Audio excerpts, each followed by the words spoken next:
Tuve una relación con mi prima durante años, y recién la semana pasada lo descubrí gracias a unas pruebas de ADN. Nunca pensé que mi vida pudiera tambalearse por un simple sobre blanco. Pero aquella tarde lo vi en las manos temblorosas de mi madre, y entendí que algo estaba a punto de romperse. Yo estaba en la sala, distraído con la televisión, cuando ella entró con los ojos rojos, como si hubiera llorado durante horas. Samuel, necesito que me escuches, me dijo, con la voz quebrada. Se sentó frente a mí, dejando el sobre la mesa. Su respiración era pesada, como si cada palabra que iba a pronunciar cargara con décadas de silencio. Nos hicimos unas pruebas de ADN, tus tías y yo. Queríamos salir de una duda que nos perseguía hace años. Y los resultados, lo cambiaron todo. Yo fruncí el ceño, sin entender nada. Mi madre abrió el sobre, sacó unas hojas y las colocó frente a mí. Tu abuelo, no es mi papá, soltó, clavando los ojos en el suelo. Me quedé helado. ¿Cómo que no? Pregunté, incrédulo. La prueba fue clara. Solo somos hermanas de madre. Mi papá no es el hombre que me crió. Se cubrió la cara con las manos. Cuando le preguntamos a tu abuela, lo confirmó, tuvo una relación con otro hombre, y de ahí nací yo. Las palabras retumbaron en mi cabeza. La idea de que mi abuela hubiera vivido tantos años guardando ese secreto me revolvía el estómago. Yo quería preguntar más, pero apenas podía ordenar mis pensamientos. Unos días después, en una conversación con una de mis tías, escuché el nombre del hombre con el que mi abuela había tenido aquella relación. Y fue entonces cuando todo encajó como un rompecabezas macabro. Ese hombre era el abuelo de Clara, la chica con la que yo había compartido los últimos 2 años de mi vida. Me quedé en silencio, como si alguien me hubiera quitado el aire. Imágenes de Clara inundaron mi mente, su sonrisa, su voz, las tardes en las que nos perdíamos entre risas y caricias. De pronto, todo eso se volvió prohibido. No podía creerlo. No quería creerlo. Pero la verdad era brutal. Clara no era solo la chica que vivía al frente, ni mi cómplice secreta. Clara era mi prima. Desde ese instante, supe que nada volvería a ser igual. Antes de que todo se derrumbara con aquel sobre, Clara era solo mi vecina. Recuerdo bien el día en que la vi por primera vez. Yo estaba sacando la basura y ella estaba en la acera, barriendo hojas secas. Se había mudado hacía unas semanas a la vieja casa de su abuelo, justo frente a la mía. Hola, ¿tú vives aquí al lado? Me preguntó con una sonrisa tímida. Sí, toda la vida, le respondí, algo torpe. Pues parece que ahora vamos a ser vecinos. Soy Clara. Samuel, dije, devolviéndole la sonrisa. Fue un intercambio breve, pero algo en su mirada se me quedó grabado. No era solo curiosidad, había un brillo distinto, como un reto disfrazado de simpatía. Durante los días siguientes nos cruzábamos seguido, al salir al trabajo, cuando ella regaba las plantas, o mientras yo ayudaba a mi madre con bolsas del mercado. Al principio eran saludos cortos, pero poco a poco las palabras se fueron alargando. ¿Qué calor hace hoy? ¿Ya arreglaron la cañería de tu casa? ¿Ese perro no deja de ladrar? Conversaciones simples que, sin embargo, dejaban un eco raro en el aire. La primera señal de que algo distinto estaba ocurriendo llegó un sábado por la tarde. Clara estaba moviendo unas cajas en su sala y me pidió ayuda. El lugar olía a pintura fresca, y había tazas de café sobre la mesa. Yo cargaba una caja pesada cuando, al girar, rozamos los brazos. Fue un instante mínimo, pero suficiente para que ambos nos quedáramos demasiado cerca. Perdón, murmuró ella, mordiéndose el labio. No pasa nada, contesté, sintiendo como el corazón me golpeaba el pecho. Ese roce fue apenas un destello, pero abrió una grieta. Después de ese día, nuestras conversaciones se hicieron más largas, más personales. Hablábamos de música, de películas, de lo absurdo que era el barrio a veces. Descubrí que teníamos un humor parecido. Nos reíamos de cosas tontas y a menudo terminábamos llorando de risa por alguna estupidez. Una noche de verano, me invitó a ver una serie en su casa. Empezamos en extremos opuestos del sofá, con una pizza en medio y 2 cervezas frías. Pero a medida que pasaban los episodios, nos fuimos acercando sin darnos cuenta. Hasta que, en una pausa de silencio, nuestras miradas se encontraron. Oye, ¿tú también sientes esto? Me dijo en voz baja, casi un susurro. ¿Esto qué? Pregunté, aunque ya lo sabía.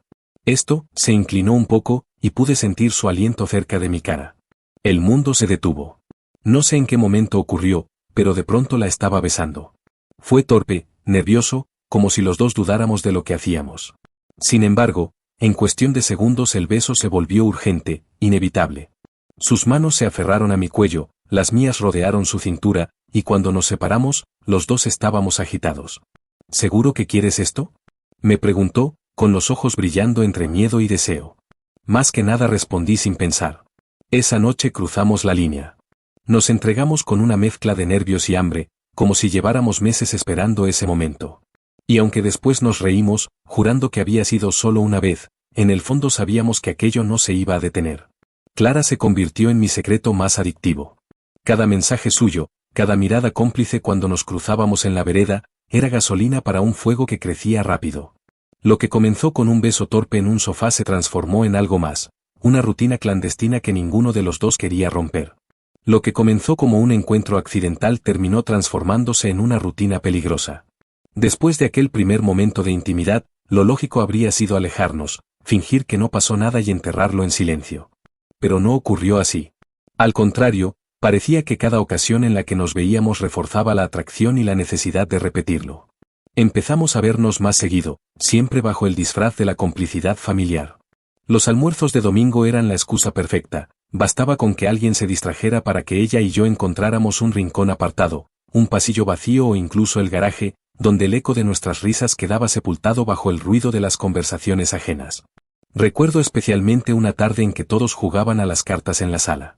Yo inventé que necesitaba buscar un cargador en mi mochila y ella se ofreció a acompañarme. Subimos las escaleras casi conteniendo la respiración, y apenas cerramos la puerta, la tensión acumulada explotó. Era una mezcla de ansiedad, deseo y miedo, el miedo de ser descubiertos, el deseo de no detenernos jamás. Con el tiempo, nuestra relación fue tomando un ritmo extraño. No había promesas, no hablábamos de futuro ni de sentimientos más allá del instante.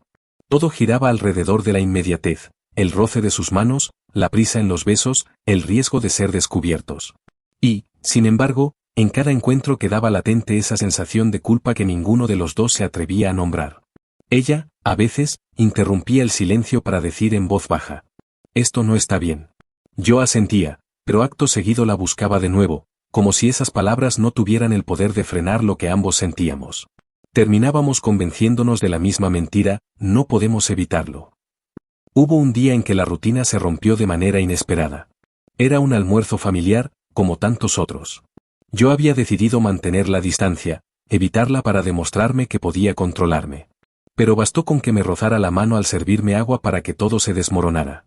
Esa chispa que habíamos creado no se apagaba, solo necesitaba una mínima excusa para volver a encenderse. Empezamos a comunicarnos también fuera de esas reuniones. Mensajes breves, aparentemente inocentes, pero cargados de un trasfondo que solo nosotros entendíamos. «¿Cómo estás?», se convertía en una invitación disfrazada, «te extraño» en un recordatorio de lo prohibido. Y cada vez que recibía una notificación de ella, una mezcla de nervios y emoción me atravesaba por completo. Lo que me inquietaba, sin embargo, era la naturalidad con la que empezábamos a normalizar lo que hacíamos. Ya no parecía un error aislado, sino una segunda vida paralela. La tensión inicial, ese pánico a ser descubiertos, empezó a desdibujarse. Y eso, lejos de tranquilizarme, me llenaba de un miedo nuevo. ¿Qué pasaría si algún día alguien lo notaba?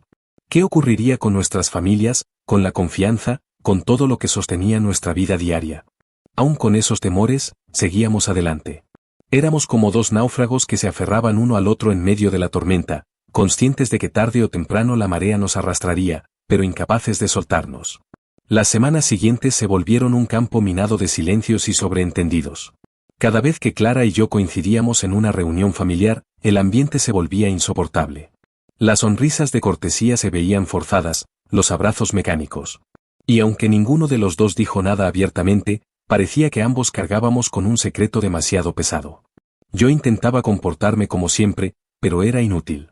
Bastaba con cruzar miradas para que la memoria se activara como un relámpago, las noches compartidas, la pasión prohibida, el calor de su piel. Y ahora, en ese mismo salón donde jugábamos de niños, todo aquello se había convertido en un veneno que ardía en silencio. Lo más doloroso era la normalidad del resto. Nadie sospechaba nada.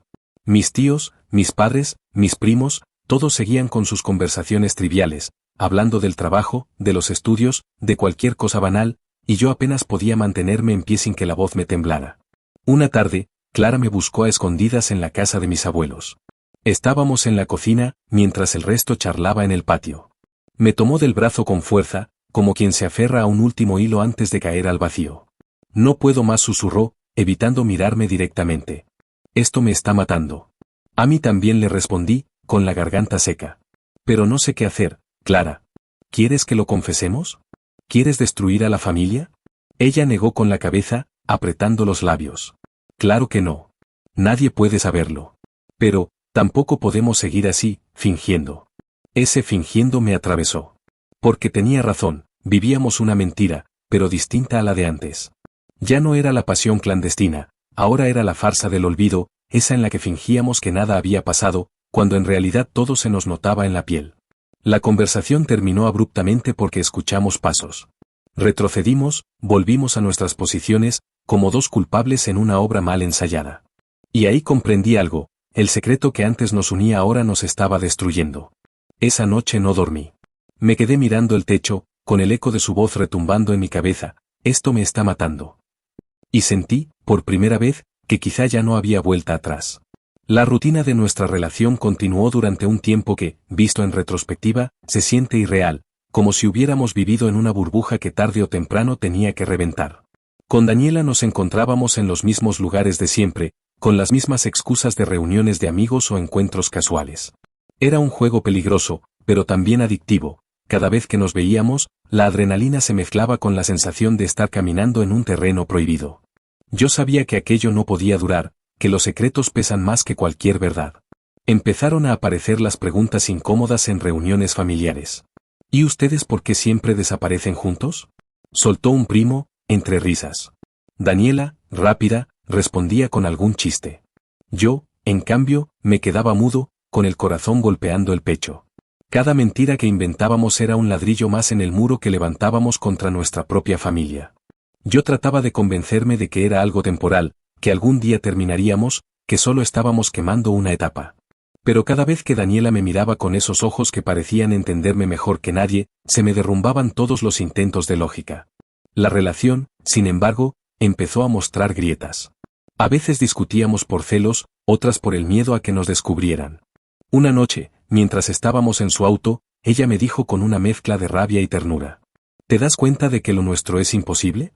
Nos vamos a destruir. Yo no supe qué contestar. Solo atiné a tomarle la mano, como si ese gesto fuera suficiente para callar todas las dudas.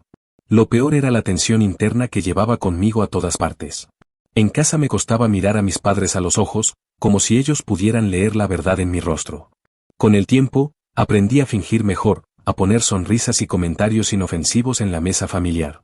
Pero cada bocado de comida se mezclaba con la sensación amarga de estar traicionando algo más grande que nosotros. En más de una ocasión Daniela intentó poner un freno definitivo. No podemos seguir viéndonos, me dijo una tarde, con voz quebrada. Yo asentí, aunque por dentro me sentía desgarrado. Sin embargo, la distancia nunca duraba mucho. Bastaba un mensaje, una mirada furtiva en una reunión, para que todo volviera a comenzar. Era como estar atrapados en un ciclo sin salida. Yo sabía que tarde o temprano la verdad iba a golpear, que la historia que habíamos construido sobre silencios y omisiones no podía sostenerse eternamente. Lo que no imaginaba era que el golpe llegaría de una forma tan brutal y definitiva, a través de un resultado que no dejaba lugar a dudas, una prueba de ADN. Han pasado semanas desde aquel último encuentro, y aunque intento seguir con mi vida, el eco de lo vivido con Valeria me persigue en cada rincón. No se trata solo del deseo ni del secreto compartido, sino de la manera en que ambos quedamos marcados por algo que no supimos detener a tiempo. Algunos días me descubro viendo viejas fotos familiares y me invade una extraña sensación de traición.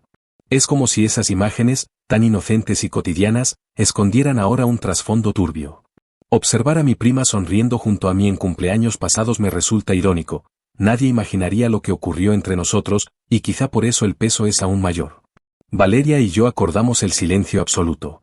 Fue su decisión, pero también la mía, porque sé que confesarlo sería dinamitar no solo nuestra relación con la familia, sino la vida misma que cada uno intenta construir. Ella ahora evita escribirme, y yo hago lo mismo, aunque cada mensaje no enviado arde como un recuerdo vivo en la garganta. Me pregunto si algún día podremos vernos de nuevo en una reunión familiar sin que los recuerdos nos consuman. Quizá con el tiempo las miradas se vuelvan más neutras, más ligeras, y todo quede sepultado bajo la rutina del olvido.